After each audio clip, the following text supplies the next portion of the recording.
Salut tout le monde, aujourd'hui on se retrouve pour une nouvelle vidéo, donc ça va être sur le jeu Ambre. Donc j'avais envie de tester ce jeu car j'ai regardé les commentaires et ils disaient qu'il était très bien. Donc j'espère qu'il va être assez bien. Et si vous aimez bien ce genre de vidéo, enfin sur ce jeu, je referai sûrement la suite. Donc c'est parti, start. Donc français hein, bien sûr.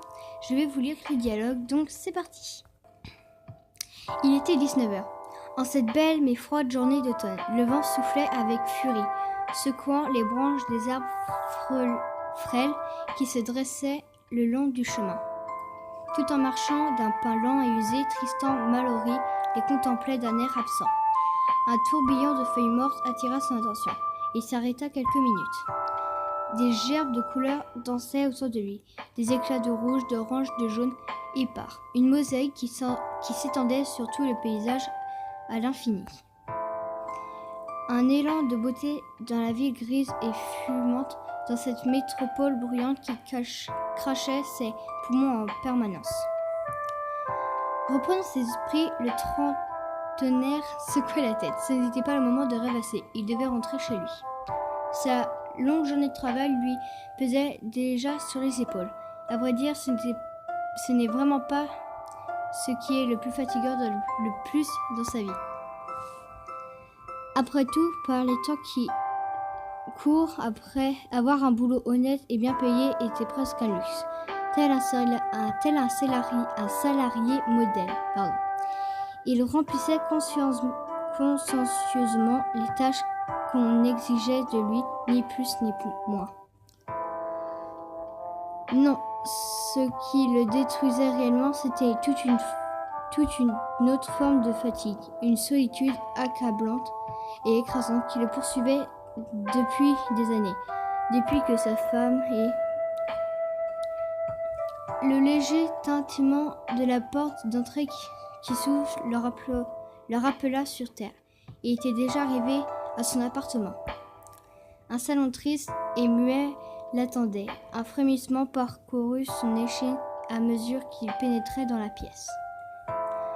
Mu par une envie presque désespérée, il ne prit même pas la peine de ranger son manteau correctement et claqua toutes les portes une par une.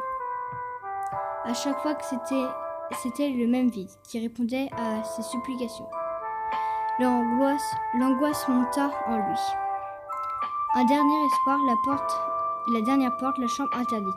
Il ouvrit la cloison et jeta un coup d'œil à l'intérieur. Personne, évidemment. Il se laissa lourdement tomber sur le sofa. Cette solitude insoutenable qui revenait le frappait de plein fouet, qui revenait encore et encore, lui labourait le visage de cicatrices invisibles. Les blessures du temps, cela recommençait une nouvelle fois. Tristan Mallory se sentit soudain immensément las. La tête entre les mains, il fixa le sol pendant de longues minutes. Puis après ce qui parut une éternité, il se releva d'un coup sec. D'un geste décidé, il rangea tous les cadres qui trônaient sur ses meubles dans un placard. Il fallait que les souvenirs sortent hors de sa vue. Quand il fut assuré que pas une photo ne dépassait, il remit son manteau et s'engouffra dehors. Il faisait frais, un peu sombre. Il y avait encore suffisamment de lumière pour y voir. C'était le moment idéal pour se promener. Du moins, c'est ce qu'il aurait pu penser. Au moment où il marchait d'un pas pressé sur le trottoir, Tristan Mallory était tout sauf décontracté. Incroyablement nerveux, il arpenta les endroits qui lui étaient plus familiers à la recherche d'une sérénité qui semblait définitivement hors d'atteinte. Soudain, alors qu'il passait par le parc situé non loin de chez lui, Tristan Mallory entendit une plainte aiguë presque imperceptible. Son cœur ne fit qu'un bond. Il stoppa net. Là, dans le phénomène de la nuit, il gagnait du terrain. Assise sur la balançoire, une petite fille pleurait à chaudes larmes, la tête baissée.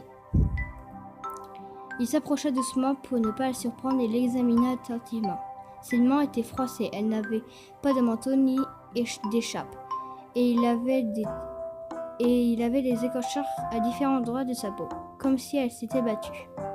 Le parc était absolument désert, elle semblait être là depuis un moment. Donc voilà, on va s'arrêter pour ceci. Il a découvert une petite fille et on verra ce qui se passera plus tard. Donc là, c'était vraiment une petite découverte. Donc là, ça va être la fin de la vidéo. J'espère que ça vous aura plu. En tout cas, dites-le moi. Et en tout cas, mettez des pouces en l'air si vous voulez voir la suite. Donc, bye!